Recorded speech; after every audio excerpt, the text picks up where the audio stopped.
오늘은 18-10편 여섯째 인을 뗄 때 상황을 두 번째, 어저께 한번 했고 오늘 두 번째 시간을 교훈을 받도록 해보도록 하겠습니다.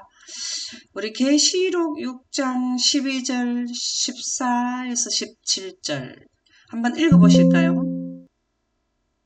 내가 보니 여섯째 인을 떼실 때에 해가 검은 털로 짠 상복같이 검어지고 달은 온통 피같이 되며 하늘은 종이축같이 말리는 것 같이 떠나가고 각 산과 섬이 제자리에서 옮기움에 땅의 임금들과 왕족들과 장군들과 부자들과 강한 자들과 각 종과 자주자가 굴과 산 바위 틈에 숨어 산과 바위에게 이르되 우리 위에 떨어져 보좌에 앉으신 이의 낯에서와 어린 양의 진노의 소리를 가리우라.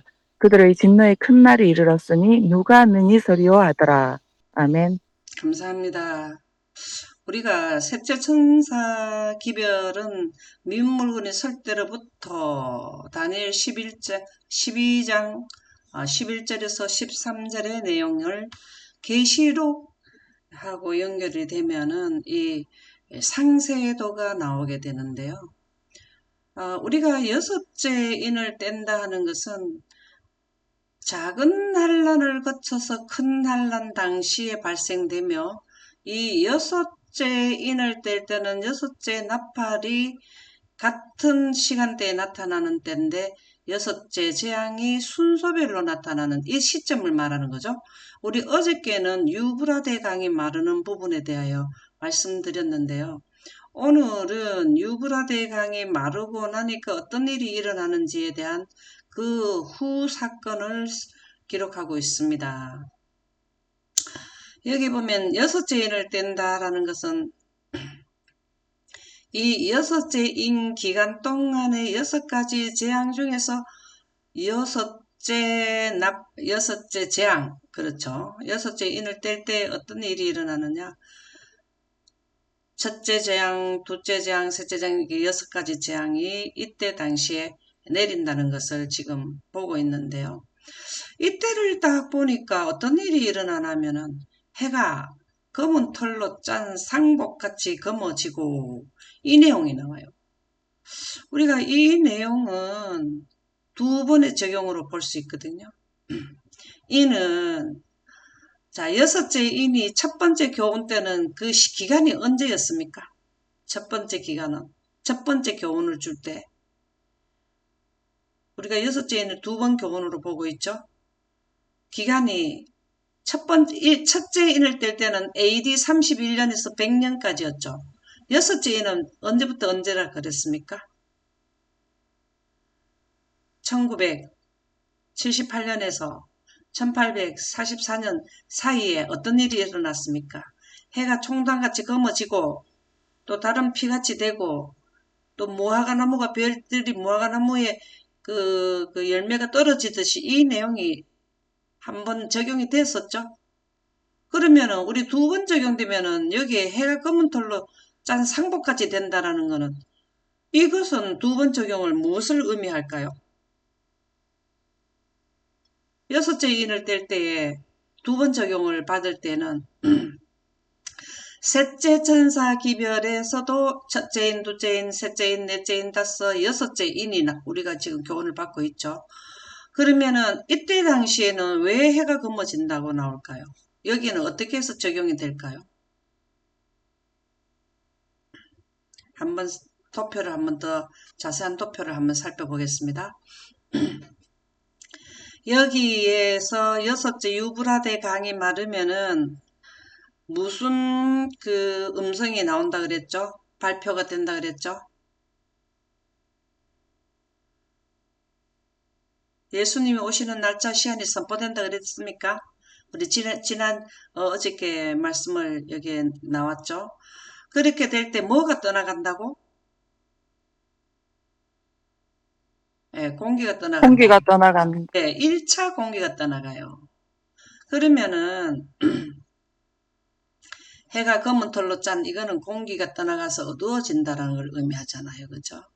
자, 그러면은 여기에서도 두 번 적용이 되죠. 한 번은 여섯째 인이 그 기간 동안은 여섯째 인과 여섯째 나팔과 여섯째 아니 일곱 인과 일곱 나팔과 일곱 교회가 한 번 AD 31년부터 1844년 이후까지 라오디게아 교회는 마지막 이렇게 다 적용이 되면서 한 번 적용이 되고 다시 한 번 더 적용되는 것은 셋째 천사 기별 전할 때 한 번 더 적용되는 것을 우리 지금까지 예언 공부를 해왔죠. 근데 여기에서도 해가 검은 털로 짠 상복같이 어두워진다라는 것은 공기가 해 자체가 항상 보면 해가 어두워지는 것이 아니라 뭐 한다고요?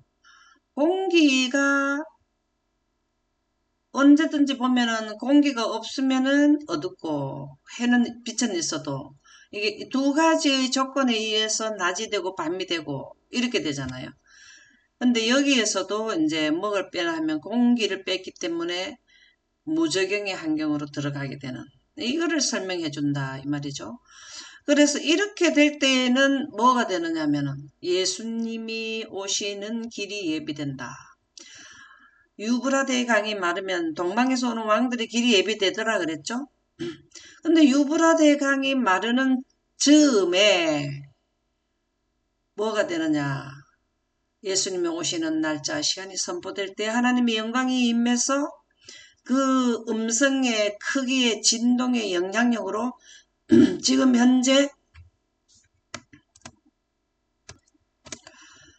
현재 공기가 있어서 우리가 이렇게 밝은 날이 어두워지는 자, 그 성경 구절이 어떻게 나오죠?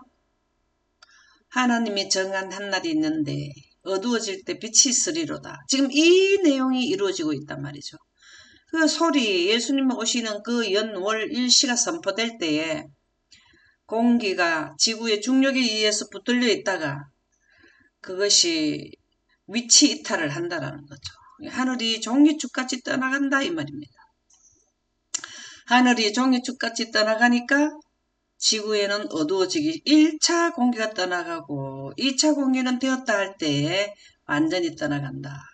이 부분을 의미하죠. 이렇게 되면은 공기가 떠나가 버리고 나면은 빛으로 옷을 입지 않은 모든 사단의 깃발 아래 있던 모든 사람들은 다 죽게 되는 동시다발적으로 다 죽게 되는 데가 일곱째 나팔이죠. 여기는 서서히 공기가 떠나가는 중이고 여기에서도 우리가 첫째 하늘의 그 첫째 멸망에서도 성층권에 있던 물층이 지구로 떨어질 때 40주야가 걸렸죠.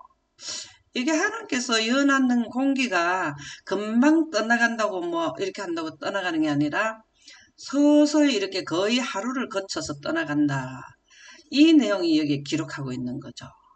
그렇게 되면 각 산과 섬이 제자리에 옮기움에 이 말이 무슨 말일까요? 각 산과 섬이 제자리에 옮겨온다는 말이 무슨 말일까요? 지진이 난다는 말. 아닙니다. 지진이 크게 나서 성 10분의 1이 무너지고 이 시대에 여기에 존재한 사람의 3분의 1이 죽고 이런 큰 사건이 일어난다라는 것이죠. 그럴 때 땅의 임금들과 왕족들과 장군들과 부자들과 강한 자들과 각종과 자주자가 이게 지구에 있는 모든 자들이 너무 무서운 거예요. 여러분들 우리 지금 현재 지진이 일어나는 거는 일본의 지금의 2011년도인가 강력한 지진이 나가 쓰나미 오고 이거는 여기에 비하면은 아무것도 아니죠 또. 일본 열도에만 그게 적용이 됐고 영향력은 어느 정도 다른 나라까지 갔지만 이때 당시에는 지구 전체에 영향력이 미치는 거죠. 그래서 이렇게 무서워서 사람들이 이렇게 하는 게 정상 아니겠어요? 상가 바위 틈에 숨어 상가 바위에게 이르되 우리 위에 떨어져 바위가 우리한테 떨어지면 어떻게 되는 겁니까? 죽는 거죠. 그거가 너무 무서워서 차라리 죽는 게 낫다라는 의미. 보좌에 앉으신 이의 낯에서와 어린 양의 진노에서 우리를 가리우라. 어린 양의 진노가 뭡니까? 누구의 진노입니까? 예수님께서 이 일을 진행하신다는 거죠. 그들의 진노의 큰 날이 이르렀으니 누가 능히 서리요? 누가 능히 서겠습니까?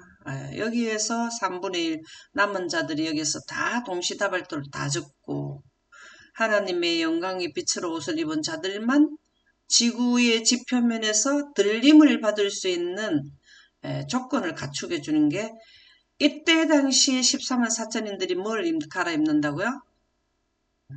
살아서 구원받는 자들이 뭘 갈아입어요? 빛의 옷을 갈아입게 된다. 지금 그래서 예수님이 일곱째 나팔을 불고 되었다 하는 것을 셋째 하늘에서 선포하고 나서 예수님이 지구에 재림을 하시죠. 그래서 왕들의 길이 예비되는 것은 하늘이 말리는 여섯째 인, 말리기 시작하는 여섯째 인의 날짜 선포하시고 일곱째 대접을 쏟을 때에 일곱째 대접, 일곱째 나팔, 일곱째 인은 이건 동시다발적으로 이 시공간을 설명하기 위해서 일곱째 인, 일곱째 나팔, 일곱째 대접을 이렇게 기록해 주셨다. 그래서 일곱째 인과 일곱째 나팔과 일곱째 대접 이 시공간 당시는 화예요. 왜? 여기서는 여섯째 인과 나팔 때는 아직도 생명체가 살 수 있는 악조건이지만 그래도 인류가 많이 살고 있는데 여기서는 완전 전멸되는 것이니까 지구 전체가 다 초상을 치거든요. 그러니까 이렇게 표현하고 있다라는 말씀입니다. 부조화 선지자 340쪽에도 보면 성경에는 여호와께서 높은 데서 부르시며 그 거룩한 처소에서 소리를 발하시니 이게 무슨 말일까요? 높은 데서 부르시며 높은 데서 누구를 불렀습니까? 여호와께서 높은 데서 누구를 불렀어요? 여섯째 인 당시에 누구를 불렀어요? 이리로 14만 4, 올라오라 그렇게 안 하던가요? 왜 이리로 올라오라 할까요? 이 지표면에 발을 딛고 있으면은 상가 뭡니까 여기 섬이 제자리에서 옮기고 이게 지구 전체가 지금 난리가 났는데 거기 발을 딛고 있으면 되겠습니까? 그러니까 공중부양을 시켜주는 거죠. 그것은 빛으로 옷을 갈아입혀야만 가능하기 때문에 지구의 중력을 이길 수 있는 것은 속도밖에 없어요. 하나님의 빛의 속도래야 자유로울 수가 있기 때문에 이리로 올라오라 하고 그 거룩한 처소에서 소리를 발하시니 여기에서는 지구 전체를 덮은 영광 가운데서 소리를 내셨고 날짜 시간 선포하셨고 여기에서는 셋째 하늘에서 되었다 하는 것을 우주적으로 알리는 그 큰 음성에 의해서 완전히 뭐가 되냐면 하늘 자체가 종이추위 말리는 것 같이 떠나갈 것이다. 이때는 언제냐 하면은 1차고 완전히 없어질 때는 2차. 여기서는 계시록 6장 14절에 의거했기 때문에 계시록 6장은 뭐냐면 여섯째 인에 해당되는 내용이 기록되어 있어요. 그래서 이렇게 높은 데서 부르시며 그 거룩한 처소에서 소리를 발하시는 이 내용은 히브리 12장 26절, 예레미야 25장 30절, 요엘서 3장 16절에도 여기에 해당되는 그 내용이 기록되어 있다라는 말씀이 되겠습니다. 그래서 하늘이 떨어지는 것은 재림 발표 음성으로 떨어진다. 한 번 더 살펴보도록 하겠습니다. 하늘이 떨어지는 것은 우리가 맨 처음에는 하나님께서 창조하실 때는 지금 현재 하늘이 아니고 원래 하나님이 천지를 창조하실 때는 궁창 위에 하나님의 물층을 만들으셨는데 궁창은 대륙권인데요. 대륙권 위에는 성층권인데 여기 물층을 두셨죠. 지금 현재는 우리는 이 물층이 없어요. 이 물층이 있어야 수명이 사람이 오래 살아. 100대, 200대, 300대, 900 몇 살까지도 사는데 지금은 10대, 20대, 30대 이렇게 사는 거는 성층권의 물층이 사라졌기 때문에 그래요.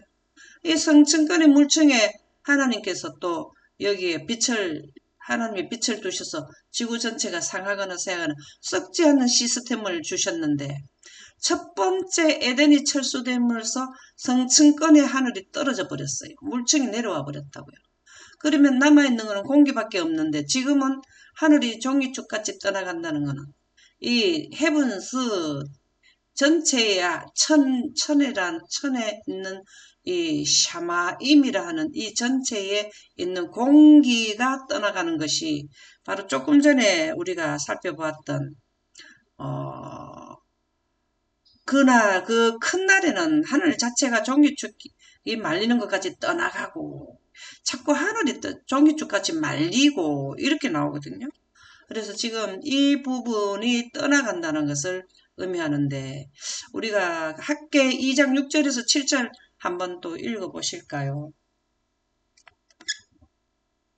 만군의 여호와가 이같이 말하노라. 조금 있으면 내가 하늘과 땅과 바다와 육지를 진동시킬 것이요 또한 모든 나라를 진동시킬 것이며 모든 나라의 보배가 이르리니 내가 이 성전의 영광이 충만하게 하리라. 만군의 여호와의 말이니라. 아멘. 와, 너무 좋은 말씀이 또 나오네요. 조금 있으면 내가 하늘과 땅과 바다와 육지를 진동시킬 것이며 지금 현재 우리한테 해당되는 말 같아요. 조금 있으면 이 말씀이. 이때 학계가 쓴 분은 지금으로부터 약 2600년 전에 분이라고 보는데요.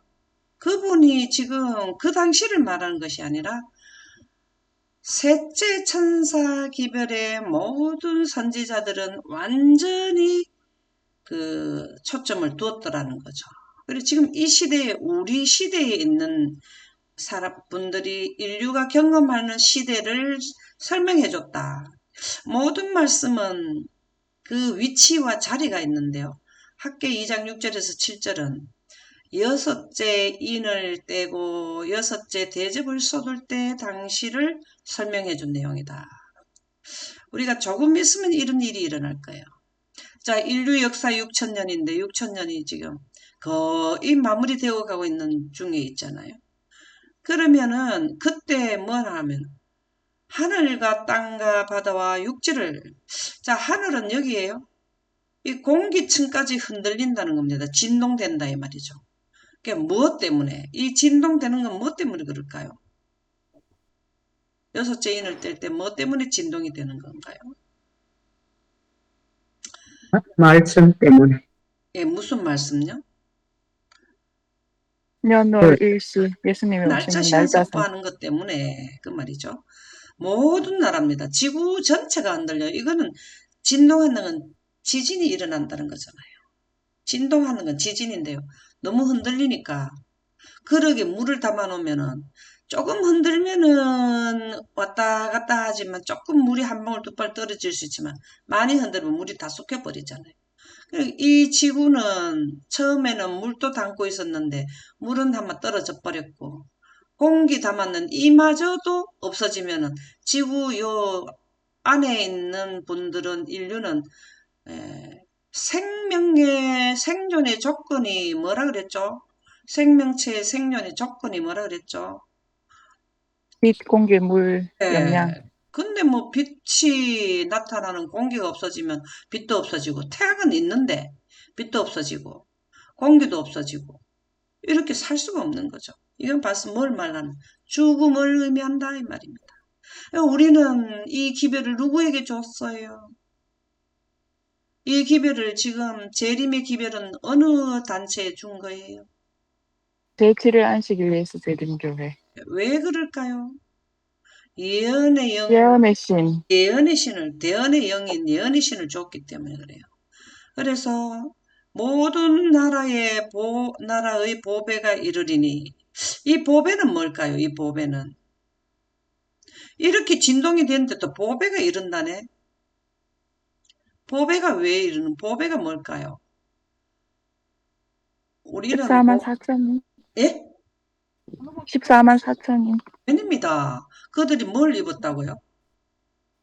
빛의 옷을 빛의 입고 옷을 여기서 갈아입잖아요. 그죠?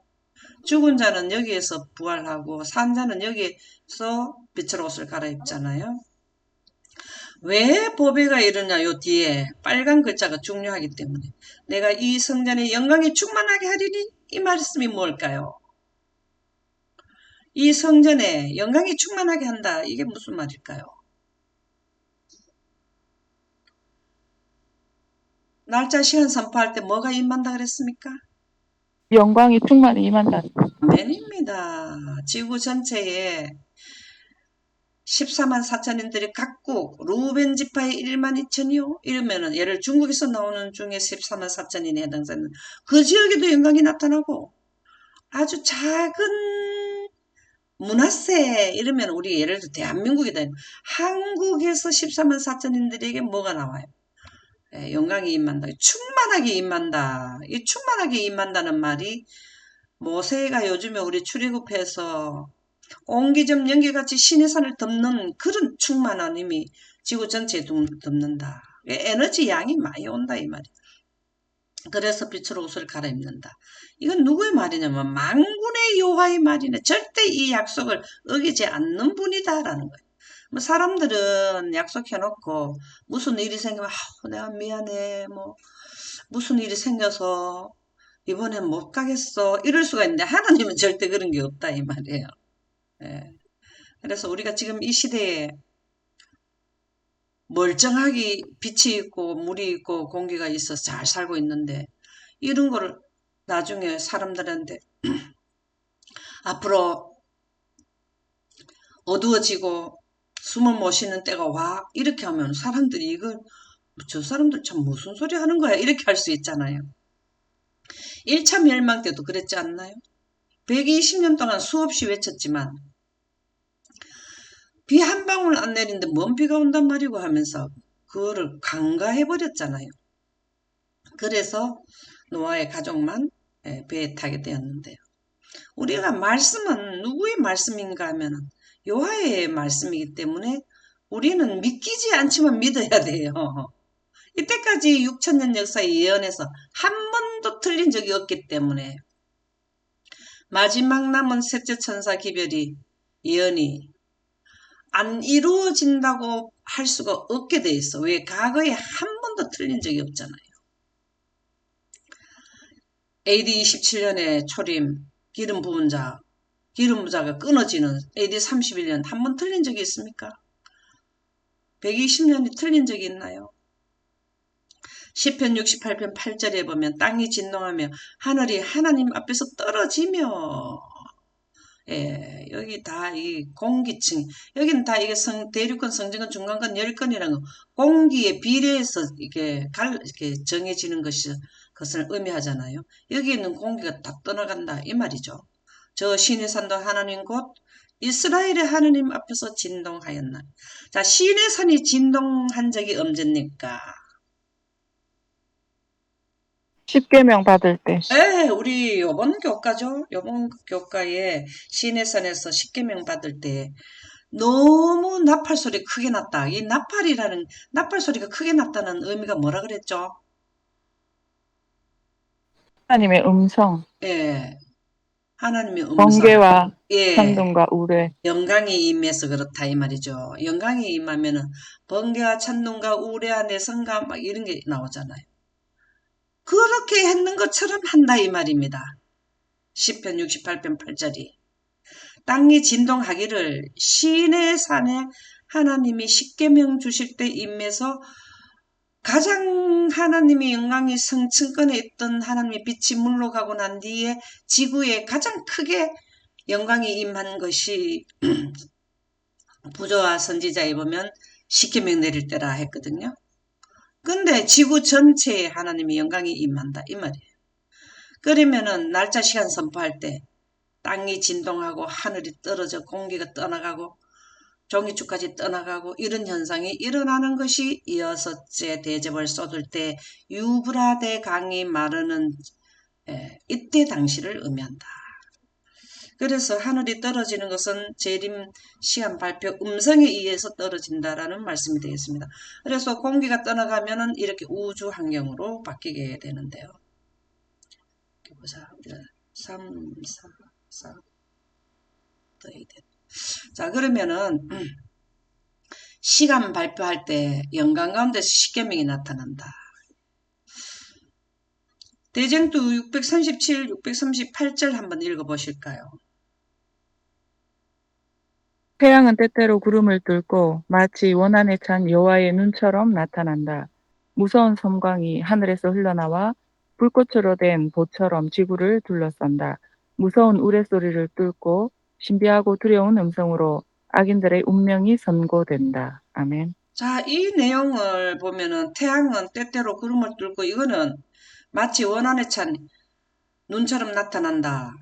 이것은 이제 빛이 그 공기가 떠나감으로써 태양의 그 나타나는 현상, 그 당시에 태양이 보였다가 안 보였다가 하는 것처럼 여기에 구름을 뚫고 이 구름은 이 땅에 있는 구름도 되지만 여기에 나타난 하나님의 영광의 구름으로도 우리가 겹쳐지는 것으로서 이해할 수 있는데요.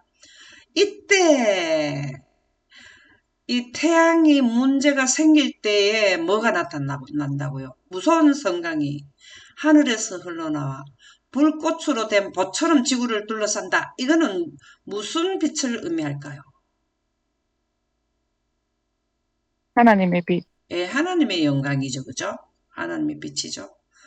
자, 태양에서 문제가 생겨서 태양이 문제가 생기는 게 아니라 공기가 서서히 떠나가니까 하나님이 정한 한날이 있는데 어두워질 때 빛이 있으리로다. 지금 이걸 설명해 주는 거예요. 그게 스가랴 14장이 나옵니까? 어디에 나오잖아요. 그러면은 불꽃으로 된 보처럼 지구를 둘러싼다. 이게 바로 뭐냐면은 무서운 우레소리를 뚫고 신비하고 두려운 음성으로 악인들의 운명이 선고된다. 이게 무슨 말이냐 하면은 지구를 둘러싸서 날짜 시간이 선포될 때 무서운 우레소리가 난다. 이 말이죠. 그러면은 여기 십계명이 나타나는 거예요. 자, 무서운 운명이 선고되는 자들은 무엇을 범했기 때문에 무서운 운명이 선고됩니까? 율법을요. 예, 하나님의 빛을 등진. 아멘입니다. 여기에 나타난 율법 두 돌비는 그냥 지금 우리가 이해하고 있는 그냥 돌비만 아니 율법 돌비가 아니라 하나님이 빛이 섬광이 나온다고요. 다시 말해서 십계명의 원본하고 같이 나타난다 이 말입니다.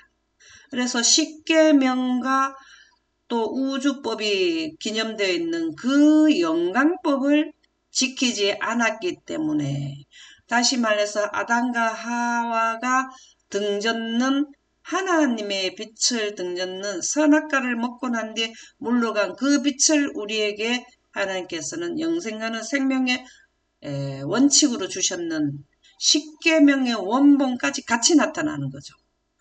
이거를 범했기 때문에 그러니까 이 조목의 10조목, 십계명의 10가지를 준수하는 것만으로는 우리가 요번에 그 출애굽 사건의 십계명에 대해서 요번 교과에 나오죠.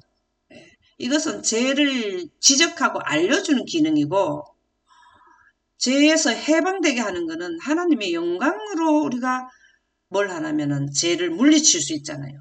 신성의 제3위의 강력한 역사로 죄와 사망은 물러가게 된다. 시대의 소망이 나오던가요? 이거를 제시해 주는 거예요. 그래서 셋째 천사들 그런 영광 보존자로서 이때 나타나는 계명을 거룩한 하나님의 율법을 선포하는 것이 세천사 기별의 핵심 내용이거든요. 그래서 우리는 십계명 위에다가 하나님의 영광이 기념되어 있는 두 법을 우리는 지금 현재 알려줘야 된다. 그 말이죠. 대쟁투 639쪽에 보면 그때 공중에 겹쳐진 두 돌비를 진 손이 나타난다. 선지자는 하늘이 그 공의를 선포하리니 하나님 그는 심판장이심이로다. 시내산에서 불꽃과 우리 가운데 생명의 지도 원리로 정말 저는 이 내용을 너무 좋아하는데요. 생명의 지도 원리가 생명의 지도 원리가 뭘까요? 생의 지도 원리가. 자, 여기 십계명은 인생의 생명의 지도 원리예요. 근데 그 위에 우주법인 하나님의 영광이 기념되어 있다 그랬죠. 선악과와 안식일과 이 계명에는 하나님의 영광이 기념되어 있다. 지성소 안에 법궤 아래에 십계명에 보면은 전부 다 그 안에 십계명을 보면은 돌비 위에 하나님의 영광이 기념되어 있고 두 번째 돌비는 첫 번째 돌비보다가 영광이 적고 첫 번째 돌비는 영광이 두 번째 돌비보다 더 강하게 나오고 첫 번째 돌비 중에 네 번째 계명에는 하나님의 강력한 영광이 더 기념되어 있다. 그래서 지성소에 하나님의 영광이 가득 차게 된 것은 법궤 위에 하나님의 영광 때문에 그렇다. 우리가 그렇게 교훈을 받았죠. 그래서 십계명 위에 있는 영광 우주법인 영광법은 영생법은 영생자들에게서 생의 지도 원리예요. 참 이 진짜 이 생의 지도 원리가 선포된 거룩한 율법. 그래서 십계명 위에 하나님의 영광법이 기념되어 있는 것을 거룩한 율법이라 그렇게 표현한다는 거죠. 곧 하나님의 의에 대한 정의가 산상수훈 18쪽에 뭐라고 나오던가요? 의는 의는 하나님의 사랑이며 사랑은 빛과 생명이다. 입니다. 그래 하나님의 의라는 것은 사망에서 생명으로 옮기는 것을 의라 하는 것이 바로 곧 하나님의 영광이라는 거죠. 그것은 하나님이 인류에게 주시는 사랑이에요. 사랑. 영생에게 하는 사랑이고 이것을 다르게 또 표현하면 빛이고 이 빛은 영생자들에게서 생명이다. 영생자들의 생기다. 라는 것이죠. 이것이 바로 생의 지도 원리를 언제 펼쳐주셨냐면 여섯째 인하고 여섯째 재앙에서 일곱째 재앙 넘어가기 직전에 나타난다는 것이죠. 그래서 그 손이 돌비를 펴자 불과 같은 글자로 이게 뭘 의미할까요? 불과 같은 글자로 하나님의 영광. 아멘입니다. 십계명 위에 하나님의 빛이 기념되어 있는 하나님께서 인류에게 출애굽을 시켜서 이스라엘 백성들에게 지금 교육시키는 게 지금 우리가 이번 교과잖아요. 거기에다가 십계명만 준 것이 아니라 영광법, 거룩한 법, 생애의 지도 원리를 제시해 주셨거든요. 그것을 유대인들을 통해서 뭘 했냐면 온 지구에 다 영생의 생의 지도 원리까지, 인생의 지도 원리까지 두 법을 주셨다 이 말이에요. 누구를 통해서? 유대인들을 통해서. 그럼 지금은 누구를 통해서? 지금은 누구를 통해서? 지금 누구를 통해서 줄까요? 어느 재단을 통해서? 내림교회. 예. 대림교회 재단. 이 기별을 지금 우리에게 위탁시켜 놓으셨어요. 지금 출애굽 당시에 율법을 주시는 게 십계명만 주신 게 아니라 우주법을 얹어서 주셨거든요.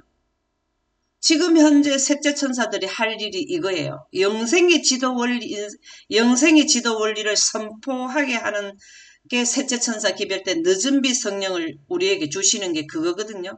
그래서 그 손이 여기에 보면은 우리는 불과 같은 글자의 기록된 십계명을 전달해야 돼요. 그 어구들은 너무도 분명하기 때문에 모든 사람이 읽을 수 있다. 자, 우리가 분명히 알아야 되는 것은 이 십계명의 10가지 계명은 예수님이 재림하시면 폐쇄돼 버려요. 그러면 뭐만 지키냐면 우주에는 영생만 유지되기 때문에 영생자들의 생명의 법인 하나님의 영광법이 최고의 법이 되는 거죠. 그래서 우리는 우주법을 수거하는 자가 되어야 되고 영생법을 알려주는 자가 되어야 하는 게 지금 저희들에게 재림 교인들에게 맡겨주신 하나님의 사명이에요. 사명. 자, 오늘은 여기까지 하도록 하겠습니다. 감사합니다.